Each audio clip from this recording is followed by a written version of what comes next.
പേട്ടയിൽ രജനീകാന്തിന് വേണ്ടി കാർത്തിക് സുബരാജ് ഒരുക്കിയതുപോലെ വിക്രത്തിൽ കമൽഹാസന് വേണ്ടിയിട്ട് ലോകേഷ് ഒരുക്കിയ പോലെ ഒരു ഫാൻ ബോയ് അതിൽ കാണാനുണ്ട്. ആ ഫാൻ ബോയ് വാലിബനിൽ പ്രകടമാണ്. ഒരു സീനുണ്ട്. അപ്പൊ ആ സീനിൽ ഷൂട്ട് കഴിഞ്ഞപ്പോൾ ഞാൻ ലിജോ ചേട്ടനെ വിളിച്ച് ചോദിച്ചു, ചേട്ടാ ഇത് പറഞ്ഞു കൊടുത്തിട്ടുണ്ടായിരുന്നു? ഇല്ലില്ല. അപ്പൊ പുള്ളി പറഞ്ഞ അതിനാണ് പുള്ളി 35 വർഷമായിട്ട് സൂപ്പർ സ്റ്റാർ ആയിട്ട്. മലയക്കോട്ടെ വാലിബനായിട്ട് നമ്മൾ ചെല്ലുന്ന സമയത്ത് നമുക്ക് മലയക്കോട്ടെ വാലിബനെ പറ്റി അറിയില്ല, അയാൾ ആരാണെന്ന് അറിയില്ല. നമ്മളൊരു കോസ്റ്റ്യൂമൊക്കെ ഇട്ട് നമ്മൾ അവിടെ സെറ്റിൽ പോയി നിൽക്കുമ്പോൾ അപ്പോഴത്തേക്ക് നമ്മളിൽ അറിഞ്ഞോ അറിയാതെയോ ഒരു വാലിബൻ ഉണ്ടാകുകയാണ്. അതും ഫസ്റ്റ് ഡേ തന്നെ, ഫസ്റ്റ് ഡേ അവരും നമ്മളൊക്കെ ഇംപ്രവൈസ് ചെയ്ത് അവസാനം ഡയറക്ടർ പറയണ ഇതാണ് എൻ്റെ വാലിബൻ. പാട്ടിലൊക്കെ ലിറിക്സിലൂടെ പറഞ്ഞു പോകുന്നുണ്ട് ഇയാൾ എങ്ങനെ ബർത്ത് ഇയാൾ എങ്ങനെ ഉണ്ടാകുന്നു എന്നുള്ളത്. അതായിരിക്കും സിനിമയിലെ ഏറ്റവും വലിയ സർപ്രൈസുകളും. അത് ഒരു സർപ്രൈസ് എലമെന്റ് ആയിരിക്കും, പക്ഷെ അതിനപ്പുറത്തേക്ക് ഇതിനകത്ത് വലിയ സർപ്രൈസുകളുണ്ട്. എനിക്കറിഞ്ഞായിരുന്നു. ഞാനിപ്പോ നാളെ 2 ദിവസം കഴിഞ്ഞാൽ ഞാൻ പോകുന്നത് എമ്പുരാൻ എന്നുള്ള സിനിമയിൽ. പ്രിയദർശൻ ലാലേട്ടൻ കോമ്പിനേഷന്റെ സീക്രട്ട് എന്താന്ന് ചോദിച്ചപ്പോൾ ലാലേട്ടൻ പറഞ്ഞത് കല്യാണം കഴിഞ്ഞ 50 വർഷമായിട്ടുള്ള ഒരു ഹസ്ബൻഡും വൈഫിനും എന്ത് സീക്രട്ട് ആണ്, അല്ലെങ്കിൽ എന്താണ് കെമിസ്ട്രി എന്നുള്ളത് പറഞ്ഞു. അവർക്കും സീക്രട്ട് ഒക്കെ ഉണ്ട്. മാധ്യമരംഗത്ത് ഏറ്റവും മൂർച്ചയുള്ള ചോദ്യങ്ങളെ ലാലേട്ടൻ നേരിട്ടിട്ടുണ്ട്. പലപ്പോഴും അത് ഒരു വിവാദം ഉണ്ടാക്കാനുള്ള ചോദ്യങ്ങളായിരിക്കും, അല്ലെങ്കിൽ അതിന്റെ ഉദ്ദേശം നെഗറ്റീവ് കൊണോട്ടേഷൻ തന്നെയായിരിക്കും. എന്നാൽ ലാലേട്ടൻ അത് കൊടുക്കുന്ന മറുപടികളുണ്ട്. ലാലേട്ടന്റെ ബന്ധങ്ങളെ പറ്റി ചോദിക്കുമ്പോൾ, ലാലേട്ടന്റെ ശീലങ്ങളെ പറ്റിയൊക്കെ ചോദിക്കുമ്പോൾ. നിങ്ങളുടെ ചോദ്യം നിങ്ങൾക്ക് ചോദിക്കാം, പക്ഷെ അതിന് എന്ത് ഉത്തരം പറയാനെന്ന് തീരുമാനിക്കാനുള്ള അവകാശം എനിക്കുണ്ട്. ഞാൻ എൻ്റെ പേഴ്സണൽ ലൈഫിൽ എന്ത് ചെയ്യുന്നു എന്നുള്ളത് അല്ലല്ലോ, ഞാൻ സിനിമയിൽ എന്ത് ചെയ്തു എന്ന് അറിയിക്കാനാണ് എനിക്ക് താല്പര്യം. ഫാൻസ് മീറ്റ് നടന്ന സമയത്ത് പറഞ്ഞൊരു വാചകമുണ്ട്, ഏത് പ്രതിസന്ധിയിലും തിരക്കഥയിൽ എന്ന പോലെ എൻ്റെ ഉള്ളിൽ ഉറച്ചൊരു വാചകമുണ്ട്, എനിക്ക് എൻ്റെ പിള്ളേരുണ്ടടാ എന്നുള്ളത്. ഈ കാലം അത്രയും ഇവരാണ് നമ്മളെ നിലനിർത്തിക്കൊണ്ട് പോകുന്നത്. ഇപ്പോൾ പിള്ളേരെന്ന് പറയുന്നത് എനിക്ക് എൻ്റെ പ്രായവും കാര്യങ്ങളൊക്കെ വെച്ചിട്ട് എൻ്റെ ഫാൻസിനെ പിള്ളേരെന്ന് വിളിക്കുന്നതിൻ്റെ കുഴപ്പമില്ല. ആ 25 ഇയേഴ്സ് ഓഫ് ട്രാവലിൽ അവർ കാണിച്ച സ്നേഹത്തിന് നമ്മൾ കൊടുക്കുന്ന ഒരു മര്യാദയായിട്ടാണ് പറയുന്നത്. അതുകൊണ്ടാണ് ഞാൻ പറഞ്ഞത് എനിക്ക് എൻ്റെ പിള്ളേരുണ്ട്. വർഷങ്ങൾക്ക് മുമ്പ് മുംബൈയിൽ ഒരു മലയാളം സിനിമ സ്ക്രീൻ ചെയ്തുകൊണ്ടിരിക്കുകയാണ്. മഹാനായ എഴുത്തുകാരൻ എം.ടിയുടെ സിനിമയാണ്. ആ സിനിമയ്ക്ക് ശേഷം ഷമ്മി കപൂർ പോലുള്ള വലിയ താരങ്ങളുള്ള വേദിയിൽ വെച്ച് എം.ടി പറഞ്ഞു, സാധാരണയായി ഞാൻ എഴുതുന്നത് സ്ക്രീനിൽ പ്രകടിപ്പിച്ച് കാണിക്കുന്ന ആളെ നടനെന്ന് വിളിക്കാം. ഞാൻ ചെയ്തതിനേക്കാൾ അപ്പുറത്തേക്ക് ഒരാൾ സ്ക്രീനിൽ ചെയ്തു വെക്കുമ്പോൾ അയാൾ മഹാനടനാണ്. ആ മഹാനടൻ മോഹൻലാലാണ്. മലയാളിക്ക് ഒരിക്കലും അവസാനിക്കാത്ത വിസ്മയങ്ങളുടെ ഖനിയായ സാക്ഷാൽ മോഹൻലാൽ. അദ്ദേഹം മലയക്കോട്ടെ വാലിബനായി വരുന്നു. കൂടെ അദ്ദേഹത്തിന്റെ ഫുൾ ടീമും ചേരുന്നു. നമസ്കാരം. നമസ്കാരം. ഫുൾ ടീമില്ല, ഒരുപാട് പേര് മിസ്സിംഗ് ആണ്. ഇപ്പോൾ ഒരു ആർട്ടിസ്റ്റിക് പ്രഷർ ഉണ്ടല്ലോ നമുക്കൊരു സിനിമ ചെയ്ത് കഴിഞ്ഞതിന് ശേഷം ലഭിക്കുന്നത്. ഇപ്പോൾ കാലാപാനി എന്ന സിനിമയുടെ അകത്ത് ലാലേട്ടൻ ഷൂ നക്കുന്നുണ്ട്. അത് കണ്ടിട്ട് അമരീഷ് പുരി പൊട്ടി കരയായിരുന്നു, ഇന്ത്യയിൽ ഒരു നടനും ഇതുപോലെ ചെയ്യില്ലല്ലോ എന്നുള്ളത്. അത് ആ ക്രാഫ്റ്റിനോടുള്ള പാഷൻ കാരണം മാത്രം സംഭവിക്കുന്ന ഒന്നാണ്. മലയക്കോട്ടെ വാലിബനിൽ ഒരു സംതൃപ്തി, ഒരു ആർട്ടിസ്റ്റിക് പ്രഷർ എന്ന രീതിയിൽ സദയം പോലെ, വാനപ്രസ്ഥം പോലെ, അങ്ങനെ ഒന്ന് മലയക്കോട്ടെ വാലിബൻ എന്ന് പറയാൻ പറ്റുമോ? നമുക്കൊരു ക്രിയേറ്റീവ് ഒരു ആർട്ടിസ്റ്റ് എല്ലാത്തിലും നമുക്കത് കിട്ടും. അതിൻ്റെ എന്താണ് തോത് കുറഞ്ഞും കൂടിയിരിക്കുന്നുള്ളതാണ്. പിന്നെ ഒരു സിനിമ കഴിഞ്ഞാൽ പിന്നെ അതിൻ്റെ കാര്യങ്ങൾ നമ്മൾ അങ്ങ് മറന്നു പോകും. എന്നെ സംബന്ധിച്ചിടത്തോളം ഇപ്പോൾ നമ്മളിപ്പോൾ ഇങ്ങനെ ഒരു ചോദ്യം ചോദിക്കുന്നതുകൊണ്ടാണ് ഇങ്ങനെ ഒരു ഉത്തരം പറയുന്നത്, അല്ലെങ്കിൽ ഇതിനെക്കുറിച്ച് നമ്മൾ ആലോചിക്കാറില്ല. പണ്ട് കാലങ്ങളിൽ ഇത്തരം ഇൻ്റർവ്യൂസോ കാര്യങ്ങളോ ഒന്നും ഇല്ലല്ലോ. നമുക്ക് പുതിയ കാലഘട്ടത്തിലേക്ക് വന്നപ്പോഴാണല്ലോ ഉണ്ടായിരിക്കുന്നത്.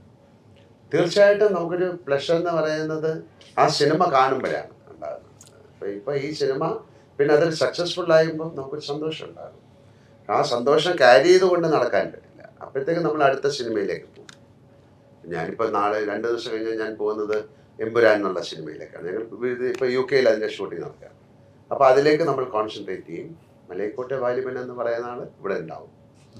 അങ്ങനെയാണ്. അപ്പം തീർച്ചയായിട്ടും നമ്മളൊരു പാക്കപ്പൊക്കെ കഴിഞ്ഞിട്ട് ഈ ഡബ്ബിംഗ് ഒക്കെ കഴിയുമ്പോൾ അതിനൊരു സന്തോഷമുണ്ടോ, നമ്മൾ നല്ലൊരു സിനിമ നമ്മളെക്കാളും കൂടുതൽ നമ്മുടെ കൂടെ നിന്ന് എല്ലാവരും ആ സിനിമയുടെ ഭാഗമായി നന്നായിട്ട് വന്നല്ലോ എന്നുള്ളൊരു സംതൃപ്തി ഉണ്ടാവും. അപ്പോൾ അത്തരത്തിലൊരു സംതൃപ്തി നൽകുന്ന സിനിമ തന്നെയാണ് മലയക്കോട്ടെ വാലിബൻ. കാര്യം കൂടെയുള്ള എല്ലാവരും, ഇപ്പം മനോജ് ആയാലും ഇതിലായിരിക്കുന്ന ഒരുപാട് പുതിയ ആൾക്കാരുണ്ട്. പിന്നെ നമ്മൾ അതിലെല്ലാം ഒരു സിനിമ നന്നാകണമെങ്കിൽ എല്ലാം നന്നാകണം. അതിൻ്റെ ക്യാമറ നന്നാകണം, പാട്ടുകൾ നന്നാകണം, അതിൻ്റെ പശ്ചാത്തല സംഗീതം നന്നാകണം, ആർട്ട് ഡയറക്ഷൻ നന്നാകണം, അതിൻ്റെ പ്രൊഡ്യൂസറുടെ ഭാഗ്യം വേണം, എല്ലാവരും വേണം. അപ്പം അത് ഈ പ്രൊഡ്യൂസറുടെ ഭാഗ്യം ഒഴിച്ച് ബാക്കി എല്ലാം ഇപ്പോൾ കറക്റ്റാണ്. ആ ഭാഗ്യം ഉണ്ടാകുന്നതാണ് ഞങ്ങളുടെ വിശ്വാസം. ആ സിനിമ നന്നായിട്ട് വരണം. അങ്ങനെ ഒരു ഇത്തരം സിനിമകൾ എന്താണ് ഒരു റെവലേഷനാണ്, ഒരു വെളിപാട് ഉണ്ടാക്കാൻ സാധിക്കുന്ന സിനിമയായിട്ടാണ് ഞാൻ കാണുന്നത്. ഇപ്പോൾ ശിവ സാർ, ഇപ്പോൾ ലാലേട്ടൻ എന്നൊരു പ്യുവർ സോൾ ഉണ്ട്, നമുക്ക് പലർക്കും അറിയാത്ത. ഇപ്പോൾ അറിവ് ശരിയാണെങ്കിൽ ഇപ്പോൾ ലാലേട്ടൻ്റെ ആദ്യത്തെ റെമുനറേഷൻ ലാലേട്ടൻ എടുക്കാറുന്നൊരു അനാഥാലയത്തിന് ഡൊണേറ്റ് ചെയ്യാണ് ചെയ്യുന്നത്. നേരിന്റെ സക്സസ് ലാലേട്ടൻ ആഘോഷിക്കുന്നത് ഏറ്റവും അടുത്ത് നിൽക്കുന്ന ആരാധകരായിട്ടാണ്. ഈ ഒരു പ്യൂറസ്റ്റ് സോൾ ആയിട്ടുള്ള ഒരു ലാലേട്ടനെ എത്രമാത്രം ഫ്രണ്ട്ഷിപ്പിലൂടെ മനസ്സിലാക്കാൻ സാധിച്ചിട്ടുണ്ട്? അതൊന്നും നമുക്ക് പെട്ടെന്ന് എക്സ്പ്ലെയിൻ ചെയ്യാം, വാക്കുകൾ കൊണ്ട് എക്സ്പ്ലെയിൻ ചെയ്യാൻ. ഞങ്ങളുടെ ഈ പറഞ്ഞ പോലെ ഒരു ജേർണി, 40 വർഷത്തെ എത്തുന്ന ജേർണിയിൽ അതിങ്ങനെ ദൃഢമായി ഞാൻ ഒരു അർത്ഥത്തിൽ പറഞ്ഞ ഞങ്ങൾ പരസ്പരം സുഹൃത്തുക്കളാണെങ്കിലും ഓരോ തവണ കാണുമ്പോഴും എന്നെ വിസ്മയിപ്പിക്കുന്ന ആ സ്വഭാവ വിശേഷങ്ങൾ ഞാൻ ലാലിൽ കണ്ടിട്ടുണ്ട്. ഞാനത് ഏറ്റവും പറയുന്നത്, നമ്മളിപ്പോൾ ഒരു പരിചയമില്ലാത്ത ഒരാളുമായിട്ട് ഞാൻ ചെല്ലുന്നു, ലാലിനെ പരിചയപ്പെടുത്തുന്നു, അയാൾ അന്ന് പോകുന്നത് എൻ്റെ ഏറ്റവും അടുത്ത സുഹൃത്താണ് മോഹൻലാൽ എന്നുള്ളത്. അങ്ങനെ ഒരു സംതൃപ്തി കൊടുക്കാൻ നമുക്ക് അതല്ല ചെയ്യാനൊക്കെ ഉള്ളത്. എന്നെക്കുറിച്ച് വലിയ ജാടയാങ്കാരം എന്ന് പലരും പറയുന്നുണ്ട്, അതെൻ്റെ സ്വഭാവത്തിൻ്റെ ഇതാണ്. പക്ഷെ ഞാൻ പറഞ്ഞത് അവിടൊക്കെയാണ് ഞാനത് കാണുന്ന ആ സ്വഭാവത്തിൻ്റെ സവിശേഷത. ആ ഒരു വന്നു പോകുന്ന ലാലുമായിട്ട് പരിചയപ്പെടുന്ന സംസാരിക്കുന്ന ഒരാൾക്ക് ഒരു എന്നേക്കുമായി കിട്ടിയ ഒരു ഫ്രണ്ട്ഷിപ്പ് എന്നുള്ള നിലയിലേക്ക് ഒരു ഫ്രണ്ടിനെ കിട്ടി എന്നുള്ളൊരു ഫീലോട് കൂടി പോകുന്നു. അതൊരു അപൂർവം വ്യക്തിത്വങ്ങളിൽ കിട്ടുന്ന ഉള്ള ഒരു കഴിവാണ്. അതാണ് ഞങ്ങളുടെ പേഴ്സണൽ റിലേഷൻഷിപ്പിലേക്ക് ഞാൻ കടക്കാൻ ആഗ്രഹിക്കുന്നില്ല. ബട്ട് ആ ജേണിയിൽ എത്രയോ അതിമനോഹരമായ സന്ദർഭങ്ങൾ, യാത്രകൾ, അതെല്ലാം ഞങ്ങൾക്ക് ഉണ്ടായിട്ടുണ്ട്. പിന്നെ അതിൻ്റെ ഈ ആദ്യത്തെ ചോദ്യത്തിന് ഈ പടത്തിനെ കുറിച്ച് ചോദിച്ചപ്പോൾ പെട്ടെന്ന് എൻ്റെ മനസ്സിൽ വന്നത്, ഞങ്ങളിത് വളരെ ഒരു ഡിഫിക്കൽട്ട് ടെറൈനിൽ, ഡിഫിക്കൽട്ട് ക്ലൈമറ്റിൽ മലയാളിയെ സംബന്ധിച്ചിടത്തോളം പ്രതികൂലമായ പല സാഹചര്യങ്ങളാണ്. രാജസ്ഥാനിൽ പോയി 2.5-3 മാസം നിൽക്കുമ്പോൾ ഉണ്ടാകുന്നത്. ഭക്ഷണം നമുക്ക് മെസ്സുണ്ട് എന്നൊക്കെ പറഞ്ഞാലും ഒക്കെ പ്രതികൂലമായി. അന്നേരം പൊക്രാനിലേക്ക് ഷൂട്ട് കഴിഞ്ഞപ്പോൾ ഒന്ന് പോയാൽ മതി. പൊക്രാനിൽ നിന്ന് അല്ലെങ്കിൽ രാജസ്ഥാൻ ഷൂട്ട് കഴിഞ്ഞ് തിരിച്ച് ലാലും ഞാൻ ഒരുമിച്ചായിരുന്നു വരുന്നത്. ലാല് മടങ്ങുന്നുണ്ട്, ഞാൻ ചെന്ന് തിരിച്ചു വന്നു. പക്ഷെ അതിന് ശേഷം ചെന്നൈയിലെ ഷൂട്ട് കഴിഞ്ഞപ്പോഴുണ്ടല്ലോ, യഥാർത്ഥത്തിൽ എല്ലാ ലൊക്കേഷനിലും ഇതാണെന്ന് എനിക്കറിയില്ല, എൻ്റെ ആദ്യത്തെ അനുഭവമാണ്. ഇത് പിരിയുന്നല്ലോ എന്നുള്ള ഒരു വേദനയിലാണ് ഞങ്ങൾ എല്ലാവരും ചെന്നൈയിൽ നിന്ന് പിരിഞ്ഞത്. അതാണ് ഈ പടത്തിൻ്റെ ഞാൻ കണ്ട ഏറ്റവും വലിയ ആ ഒരു ബോണ്ടിങ്. ഈ കഷ്ടപ്പാടെല്ലാം അനുഭവിച്ചുകൊണ്ട് തേനീച്ചക്കടി, തേനീച്ചയുടെ ആക്രമണം, പിന്നെ മണൽക്കാറ്റിൽ, ഡെസേർട്ടിലെ മണൽക്കാറ്റിൽ പെട്ടുപോകുന്ന അടക്കമുള്ള നിരവധി സംഭവങ്ങൾ ഉണ്ടായെങ്കിലും അതിന്ന് പിരിയുന്നല്ലോ എന്നുള്ള ഒരു വേദനയോടുകൂടി തന്നെയാണ് ചെന്നൈയിലെ ഷൂട്ട് അവസാനിച്ചത്. അതാണ് ഇതിലെ ഈ പടത്തിന്റെ അന്തസത്ത. അതിന്റെ പ്രയോജനം നിങ്ങൾ വഴി ഉണ്ടാകും എന്ന് ഞാൻ പ്രതീക്ഷിക്കുന്നു. ചേട്ടാ, ആശാനില്ല, ആശാന്റെ ഏറ്റവും നല്ലൊരു ശിഷ്യനെയാണ് ഞങ്ങൾക്ക് ചോദ്യങ്ങൾക്ക് ഉത്തരം പറയാൻ വേണ്ടി. ആശാൻ ഈ സിനിമയുടെ തന്നെ ഭാഗമായിട്ട് കുറച്ച് തിരക്കിലായുണ്ട്. ഇപ്പോൾ 2017 അങ്കമാലി ഡയറീസ് റിലീസാവുന്നു. ലാലേട്ടൻ ആ സിനിമ കണ്ടിട്ട് ഒരു കുറിപ്പ് എഴുതുന്നുണ്ട്. ഇത് മികച്ചൊരു സിനിമയാണ്, അഭിനേതാക്കളെല്ലാം നല്ല പ്രകടനങ്ങൾ കാഴ്ചവെച്ചിരിക്കുന്നു. ആ കുറിപ്പാണ് നമുക്ക് ഭയങ്കര ഹൈപ്പ് ഉണ്ടാക്കുന്നത്. അപ്പോൾ അതിനടിയിൽ വന്ന് ലിജോ സാർ കമൻറ്റ് ചെയ്തിട്ടുണ്ട്, എൻ്റെ ജീവിതത്തിൽ ലഭിച്ച ഏറ്റവും നല്ലൊരു കമൻ്റാണിത് എന്നുള്ളതാണ്. അപ്പം ലാലേട്ടൻ പലപ്പോഴും ഈ ക്രിയേറ്റേഴ്സുമായി ചേരുമ്പോൾ ഒരു അൺപ്രഡിക്റ്റബിൾ ആയിട്ടുള്ള ചില മൊമെൻറ്റ്സ് ഉണ്ട്. ഇപ്പോൾ വില്ലൻ എന്ന സിനിമ സംഭവിക്കുന്നു, അതിൽ മഞ്ജുവാര്യരുടെ ക്യാരക്ടറിനെ ലാലേട്ടൻ കൊല്ലുന്നൊരു സീനാണ്. അപ്പോൾ വേണുകൃഷ്ണൻ പറയുന്നു കരയാണ് വേണ്ടത് എന്ന്. അപ്പോൾ എനിക്ക് കരയാൻ തോന്നുന്നില്ലല്ലോ, എന്നാൽ നമുക്ക് കരഞ്ഞുകൊണ്ട് ചിരിക്കാൻ മോനെ എന്ന് ലാലേട്ടൻ പറഞ്ഞുകൊണ്ട് കരഞ്ഞുകൊണ്ട് ചിരിക്കുന്നത് ലാലേട്ടൻ്റെ കയ്യിൽ നിന്ന് വന്ന ഒരു അഡീഷനാണ്. മലക്കോട്ട വാലിബലിലും ആ വിധത്തിൽ അഡീഷനുകളുണ്ടോ? പിന്നെ കമന്റിൽ ലിജോ സാറിന്റെ കമന്റിൽ ഒരു വല്ലാത്തൊരു ഫാൻ ബോയെ കാണാനുണ്ട്. ഇപ്പോൾ പേട്ടയിൽ രജനീകാന്തിന് വേണ്ടി കാർത്തിക് സുബരാജ് ഒരുക്കിയതുപോലെ, അല്ലെങ്കിൽ വിക്രത്തിൽ കമൽഹാസന് വേണ്ടിയിട്ട് ലോകേഷ് ഒരുക്കിയ പോലെ ഒരു ഫാൻ ബോയ് അതിൽ കാണാനുണ്ട്. ആ ഫാൻ ബോയ് വാലിബനിൽ പ്രകടമാണോ? ഉറപ്പായിട്ടും. അപ്പം ബ്രോ പറഞ്ഞ ഒരു ഇതെന്ന് പറഞ്ഞാൽ പറയാത്ത എന്തോ ഒന്ന് ഉണ്ണികൃഷ്ണൻ സാറിൻ്റെ പടത്തിലുണ്ടായിരുന്ന പോലെ ഇതിൽ ഇൻട്രൊഡക്ഷൻ സീക്വൻസ് അതെന്താണെന്ന് ഞാൻ പറയുന്നില്ല, ഒരു സീനുണ്ട്. അപ്പോൾ ആ സീനിൽ അപ്പോൾ അതിൻ്റെ ഷോട്ട് കഴിഞ്ഞപ്പോൾ ഞാൻ ലിജോ ചേട്ടനെ വിളിച്ച് ചോദിച്ചു, ചേട്ടാ ഇത് പറഞ്ഞു കൊടുത്തിട്ടുണ്ടായിരുന്നു? ഇല്ലല്ലോ. അപ്പോൾ പുള്ളി പറഞ്ഞു, അതിനാടാ പുള്ളി 35 വർഷമായിട്ട് സൂപ്പർ സ്റ്റാർ ആയിട്ട് പറയേണ്ട ആവശ്യമില്ല എന്ന്. അങ്ങനെ ഒരു സീക്വൻസ് ഉണ്ട്, അതെന്താണെന്ന് ഞാൻ പറയുന്നില്ല. ഈ ഫാൻ ബോയ് കാര്യങ്ങളുണ്ടല്ലോ, അതായത് ലാലേട്ടൻ എന്ന താരത്തെയും അല്ലെങ്കിൽ നടനെയും ഒക്കെ ആണ് ഇപ്പോൾ ഇരുവരിൽ മണിരത്നവുമായി ഒരുമിച്ചതുപോലെയൊക്കെ എന്നാണ് ഫാൻ തിയറികൾ വരുന്നത്. അപ്പോൾ ഒരേ സമയം ആഘോഷമാക്കാനും എന്നാൽ വാലിബനിൽ ഒരു സ്പിരിച്വൽ സൈഡ് ഉണ്ട്, ഈ കണ്ടത് നിജം, അതിനൊരു സ്പിരിച്വൽ ആംഗിൾ ഉണ്ടല്ലോ, അതും കൂടി പ്രകടമാക്കുന്ന സിനിമയായിരിക്കും വാലിബൻ. തീർച്ചയായിട്ടും രണ്ടും ഈ പറഞ്ഞ പോലെ ഒരു ആർട്ടും കൊമേഴ്സിലും ബ്ലെൻഡ് ചെയ്ത ഒരു സിനിമയായിരിക്കും വാലിബൻ, തീർച്ചയായിട്ടും. ഇപ്പോൾ ലാലേട്ടൻ്റെ പേഴ്സണൽ ചോയ്സുകളുണ്ടല്ലോ, ഈ കഥാപാത്രങ്ങൾ അല്ലെങ്കിൽ ട്രാവലുകൾ അല്ലെങ്കിൽ കഥകളും കഥാപാത്രങ്ങളാണ് എപ്പോഴും ലാലേട്ടൻ്റെ ഫസ്റ്റ് ചോയ്സ് എന്ന് ലാലേട്ടൻ ഒരിക്കലും പറഞ്ഞിട്ടുണ്ട്. അപ്പോൾ തുറക്കുന്ന ഒരുപാട് ഓപ്പർച്യൂണിറ്റികളുണ്ട്. ഇപ്പോൾ സദയം പോലെ, ഇരുവർ പോലെ, തന്മാത്ര പോലെയുള്ള കഥാപാത്രങ്ങളൊക്കെ. അപ്പോൾ ഇതിലേക്ക് വരുമ്പോൾ ആദ്യത്തെ ഇൻസ്റ്റിങ്ക്റ്റ് ശരിക്കും എന്തായിരുന്നു, ഇത് ചെയ്യാം, അല്ലെങ്കിൽ ലാലേട്ടൻ്റെ ഒരു approach of two the character, അല്ലെങ്കിൽ മലക്കോട്ടെ വാലിബൻ ഇങ്ങനെ ആയിരിക്കണം എന്നൊരു തോട്ട് പ്രോസസ് എങ്ങനെ? ഈ സദയമായാലും തന്മാത്രയായാലും ഇരുവരായാലും ഒക്കെ നമ്മൾ ആഗ്രഹിച്ചിട്ടില്ല, അത് നമ്മളിലേക്ക് വന്നതാണ്. ഇങ്ങനൊരു സ്ക്രിപ്റ്റ് ഉണ്ടാകുക, അതിലേക്ക് ഞാൻ എത്തിപ്പെടുകയാണ് ചെയ്യുന്നത്. മലയക്കോട്ടെ വാലിബനായിട്ട് നമ്മൾ ചെല്ലുന്ന സമയത്ത് നമുക്ക് മലയക്കോട്ടെ വാലിബനെ പറ്റി അറിയില്ല, അയാൾ ആരാണെന്ന് അറിയില്ല. നമ്മളൊരു കോസ്റ്റ്യൂമൊക്കെ ഇട്ട് അതിൻ്റെ ഒരു മേക്കപ്പൊക്കെ കഴിഞ്ഞ് നമ്മൾ അവിടെ സെറ്റിൽ പോയി നിൽക്കുമ്പോൾ നമ്മുടെ സറൗണ്ടിങ്സിൽ ബാക്കി ആക്ടേഴ്സൊക്കെ വരും, ആ ടെറൈനിൽ വരും. അപ്പോഴത്തേക്ക് നമ്മളിൽ അറിഞ്ഞോ അറിയാതെയോ ഒരു വാലിബൻ ഉണ്ടാകുകയാണ്. അതിപ്പോൾ പെട്ടെന്നൊരു ആദ്യത്തെ ഷോട്ടുകൾ വഴിയൊന്നും ഉണ്ടാവില്ല, അതൊന്നോ രണ്ടോ ദിവസത്തെ പ്രിപ്പറേഷൻ അറിയാതെ എൻ്റെ മനസ്സിൽ സംഭവിക്കുന്നതാണ്. അപ്പോൾ അതേ നടക്കുന്നതിനും ചിരിക്കുന്നതിനും പിന്നെ നമ്മൾ ആ കോസ്റ്റ്യൂമൊക്കെ ഇട്ട് കഴിയുമ്പോൾ തന്നെ വേറെ ഒരു എന്താ പറയേണ്ടത്, ഒരു പ്രത്യേക ഒരു മെഡിറ്റേഷൻ എന്നൊക്കെ വേണമെങ്കിൽ പറയാവുന്ന രീതിയിലായിട്ടുള്ള ഒരു ട്രാൻസ്ഫോർമേഷനാണ്. അത് ഓരോ ആക്ടേഴ്സ് ഓരോ തരത്തിലാണ് ചെയ്യുന്നത്. ചിലർ വളരെ ഫോഴ്സ്ഫുള്ളായിട്ട് ചെയ്യും, ഞാൻ അതിനുള്ള സ്വാതന്ത്ര്യം എനിക്ക് തന്നെ കൊടുക്കും. അപ്പോൾ അതറിയാതെ സംഭവിക്കുകയാണ്. ആ കഥാപാത്രം നമ്മളിലേക്കാണ് വരുന്നത്, നമ്മൾ അങ്ങോട്ട് പോയി കഴിഞ്ഞാൽ അത് അറിയില്ലല്ലോ. നമുക്കിപ്പം മലയക്കോട്ടെ ഇതൊക്കെ ഒരിക്കലും ഒരിടത്തുള്ള കാളല്ല, ഇത് നമ്മൾ ക്രിയേറ്റ് ചെയ്തൊരു സ്പേസിലും ക്രിയേറ്റ് ചെയ്തൊരു ടൈമിലും ഒരു കഥ ഉണ്ടാക്കുകയാണ്. എല്ലാ സിനിമകളും അങ്ങനെയല്ല. ഇപ്പം നേരെ എന്ന് പറയുന്നത് ഒരു അഡ്വക്കേറ്റാണ്, അതിവിടെ നമുക്ക് എല്ലാവർക്കും കാണാൻ സാധിക്കുന്ന ഒരാളാണ്. അപ്പം നമുക്കിതിൽ ഒരുപാട് സ്വാതന്ത്ര്യമുണ്ട്. അപ്പോൾ സ്റ്റൈലൈസ് ചെയ്യാൻ പറ്റും, ഒരുപാട് സ്റ്റൈലൈസ് ചെയ്യാൻ പറ്റും. ഇപ്പം ഞാൻ ഒരു നാടകം ചെയ്തിരുന്നു എന്ന് പറഞ്ഞാൽ കർണഭാരം, അതൊരു സംസ്കൃത നാടകമാണ്. അപ്പോൾ എനിക്ക് സംസ്കൃതം അറിയില്ല, പക്ഷെ ഞാൻ ആ സംസ്കൃതം പഠിച്ചാണ് ചെയ്തത്. അരവിന്ദ് സാറാണ് അതിൻ്റെ കോസ്റ്റ്യൂമൊക്കെ ഡിസൈൻ ചെയ്തിരിക്കുന്നത്. അപ്പോൾ എൻ്റെ അടുത്ത് പറഞ്ഞിരിക്കുന്നത് അത് ഹൈലി സ്റ്റൈലൈസ്ഡ് പ്ലേ ആണ്. ആ നാടകം കണ്ടിട്ടുണ്ടോ എന്ന് എനിക്കറിയില്ല. അതായത് ഏറ്റവും വലിയ അത്ഭുതമായിട്ടാണ് കാണിക്കേണ്ടത് എന്ന് പറഞ്ഞാൽ ഓവർ ആക്ടിങ്ങിൻ്റെ ഏറ്റവും വലിയ രീതിയിലാണ് വരുന്നത്. സംസ്കൃത നാടകമാകുമ്പോഴും കർണനായിട്ട് അഭിനയിക്കും. അപ്പോൾ അത് എങ്ങനെയാണ് ചെയ്യേണ്ടതെന്ന് ചോദിച്ചു കഴിഞ്ഞാൽ നമുക്കറിയില്ല. അത് ചെയ്ത് ഫലിപ്പിക്കുക, ആ സമയത്ത് ചെയ്യുക എന്നുള്ളതാണ്. അത് 2 മണിക്കൂർ കണ്ടിന്യൂസ് ആയിട്ട് ചെയ്യുക എന്ന് പറഞ്ഞാൽ അതൊരു ഇമ്പോസിബിൾ ടാസ്ക് ആയിട്ടാണ് പിൽക്കാലത്ത് എനിക്ക് തോന്നിയത്.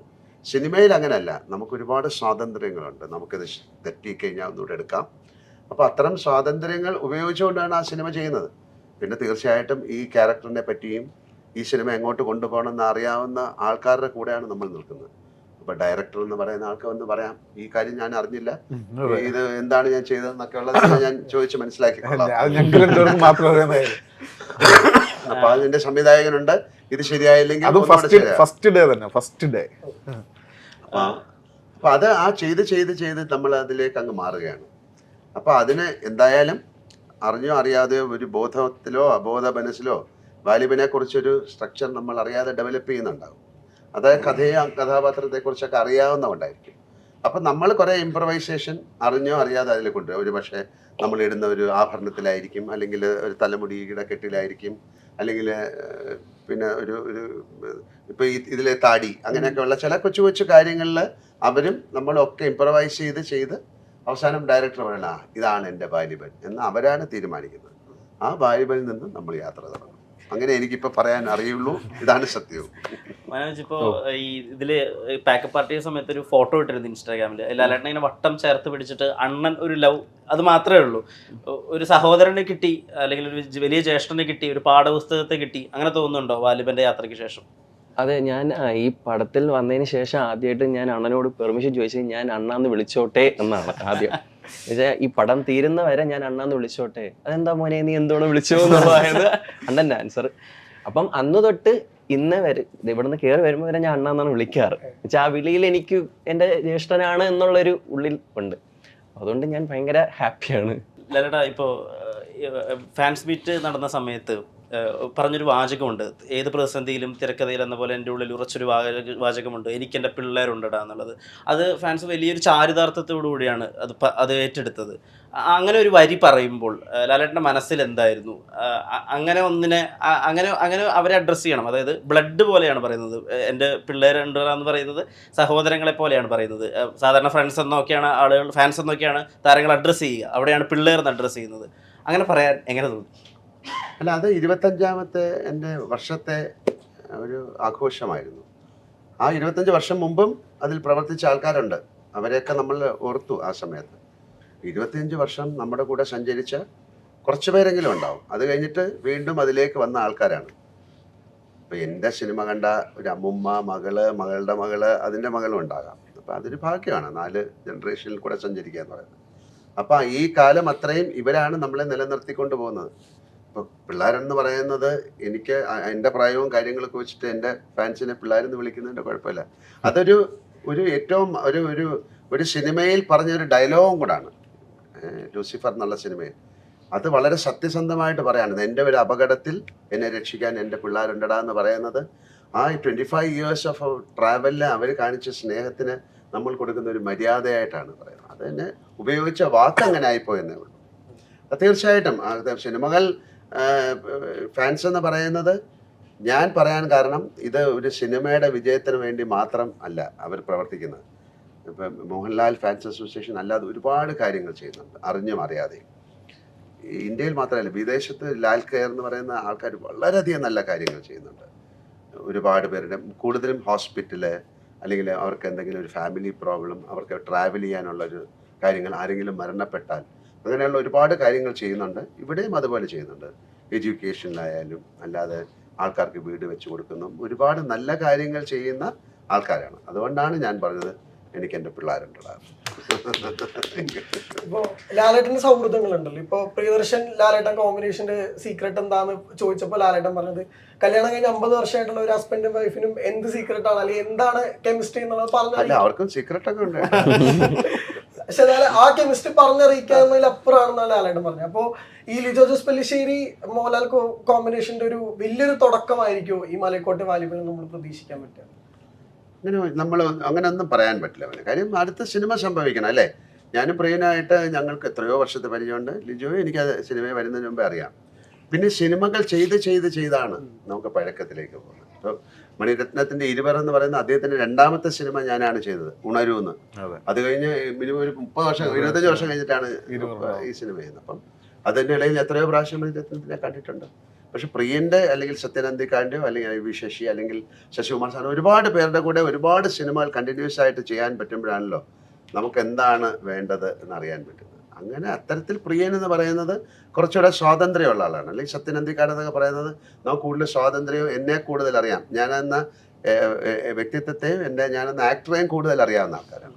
ലിജോയായിട്ട് നമ്മൾ അദ്ദേഹം അത്രയും ഓപ്പൺ അപ്പ് ആകാത്ത ഒരാളാണ്. ഞാനും അപ്പം ഞാൻ ഇപ്പോൾ ഒരാൾ അങ്ങനെയാണല്ലോ, സ്ലോലി ഓപ്പൺ ചെയ്യുന്ന ഒരാളാണ്. ചിലപ്പോൾ എനിക്ക് ഇൻഹിബിഷൻ ഉള്ള ഒരാളാണ്. പക്ഷെ എൻ്റെ ബബിൾ പൊട്ടിയാൽ ഞാൻ പെട്ടെന്ന് ഓപ്പൺ അപ്പ് ആകുന്ന ആളാണ്.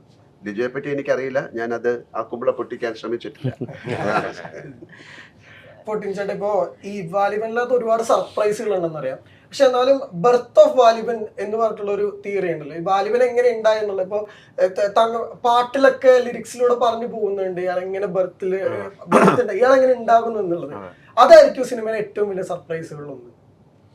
അത് ഒരു സർപ്രൈസ് എലമെന്റ് ആയിരിക്കും. പക്ഷെ അതിനപ്പുറത്തേക്ക് ഇതിനകത്ത് വലിയ സർപ്രൈസുകളുണ്ട്. ലാലേട്ടാ, ഇപ്പോൾ ചോദ്യങ്ങൾ ചോദിക്കുന്ന സമയത്ത് എൻ്റെ അറിവിൽ മാധ്യമരംഗത്ത് ഏറ്റവും മൂർച്ചയുള്ള ചോദ്യങ്ങളെ ലാലേട്ടൻ നേരിട്ടിട്ടുണ്ട്. ഏറ്റവും രസാവഹമായി, ഏറ്റവും നിറഞ്ഞ ചിരിയോട് കൂടിയിട്ട്. പലപ്പോഴും അതൊരു വിവാദം ഉണ്ടാക്കാനുള്ള ചോദ്യങ്ങളായിരിക്കും, അല്ലെങ്കിൽ അതിൻ്റെ ഉദ്ദേശം നെഗറ്റീവ് കോണോട്ടേഷൻ തന്നെയായിരിക്കും. എന്നാൽ ലാലേട്ടൻ അത് കൊടുക്കുന്ന മറുപടികളുണ്ട്. ലാലേട്ടൻ്റെ ബന്ധങ്ങളെ പറ്റി ചോദിക്കുമ്പോൾ, ലാലേട്ടൻ്റെ ശീലങ്ങളെ പറ്റിയൊക്കെ ചോദിക്കുമ്പോൾ, എങ്ങനെയാണ് ശത്രുവിനെ പോലും ഇങ്ങനെ സ്നേഹത്തോടു കൂടി സമീപിക്കുന്നത്? നമ്മൾ പിന്നെ ആദ്യത്തെ സിനിമയിൽ വരുന്ന സമയത്തൊക്കെ ഉള്ള ഒരു ജേർണലിസ്റ്റ് എന്നൊക്കെ പറയുന്നത് ഇത്തരം ചോദ്യങ്ങളൊന്നും ഇല്ലായിരുന്നു. എന്ന് പറഞ്ഞാൽ അതൊരു ഫാമിലി പോലെ വളരെ കുറച്ച് പേരേ ഉണ്ടായിരുന്നുള്ളൂ. അപ്പം നമ്മളെപ്പറ്റി നന്നായിട്ട് അറിയാം, നമ്മുടെ സ്വഭാവത്തെ പറ്റി അറിയാം. ഇവർ ചോദിക്കുന്നതൊന്നും മോശം എന്ന് ഞാൻ പറയുന്നില്ല. നിങ്ങൾക്ക് എന്ത് ചോദ്യം ചോദിക്കാനുള്ള അവകാശമുണ്ട്. എന്ത് ഉത്തരം പറയാനുള്ള അവകാശം എനിക്കുണ്ട് അല്ലേ? അതെ, അതെ, അതെ. നിങ്ങളുടെ ചോദ്യം നിങ്ങൾക്ക് ചോദിക്കാം, പക്ഷെ അതിന് എന്ത് ഉത്തരം പറയണമെന്ന് തീരുമാനിക്കാനുള്ള അവകാശം എനിക്കുണ്ട്. പിന്നെ നമ്മുടെ വളരെ പേഴ്സണലായിട്ടുള്ള കാര്യങ്ങൾ, എനിക്ക് പോലും അറിഞ്ഞൂടാത്ത കാര്യങ്ങളായിരിക്കും ഒരാൾ ചോദിക്കുന്നത്. പിന്നെ അങ്ങനെ അത്തരം ചോദ്യങ്ങൾ പ്രസക്തമല്ലല്ലോ. ഇപ്പം ഞാൻ എന്ത് ചെയ്യുന്നു എന്നുള്ളത്, ഞാൻ എൻ്റെ പേഴ്സണൽ ലൈഫിൽ എന്ത് ചെയ്യുന്നു എന്നുള്ളത് അല്ലല്ലോ, ഞാൻ സിനിമയിൽ എന്ത് ചെയ്തു എന്ന് അറിയിക്കാനാണ് എനിക്ക് താല്പര്യം. പിന്നെ നമ്മളങ്ങനെ വളരെ കാര്യം ഇങ്ങനെ ഒളിച്ച് ജീവിക്കുന്ന ആളൊന്നുമല്ല. ഇപ്പൊ ഒളിച്ച് ചെയ്താലും നിങ്ങൾ കണ്ടുപിടിക്കും.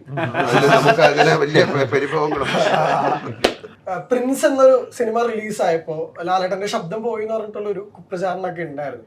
പക്ഷെ അതിന് ലാലേട്ടൻ മറുപടി കൊടുത്തത് തൊട്ടടുത്ത സിനിമയിൽ നെടുനീളൻ ഡയലോഗുകൾ പറഞ്ഞ് പാട്ട് പാടിയൊക്കെ അഭിനയിച്ചുകൊണ്ടാണ്. അങ്ങനെ വിമർശകരെ ഗംഭീര പെർഫോമൻസുകൾ കൊണ്ടാണ് ലാൽ മാജിക് ക്രിയേറ്റ് ചെയ്തിട്ടുള്ളതും മറുപടി കൊടുത്തിട്ടുള്ളതൊക്കെ. നേരിൽ നമ്മളതിന്റെ ചെറിയൊരു വേർഷൻ മാത്രമാണ് കണ്ടത്. മലൈക്കോട്ടെ വാലിബലിൽ കാണാൻ പോകുന്നതേ ഉള്ളൂ എന്ന് തെളിയിക്കുന്ന പ്രൊമോഷൻ മെറ്റീരിയൽസ് നമ്മൾ കണ്ടു കഴിഞ്ഞു. ഇനി ജനുവരി 25 കാണാം. Thank you.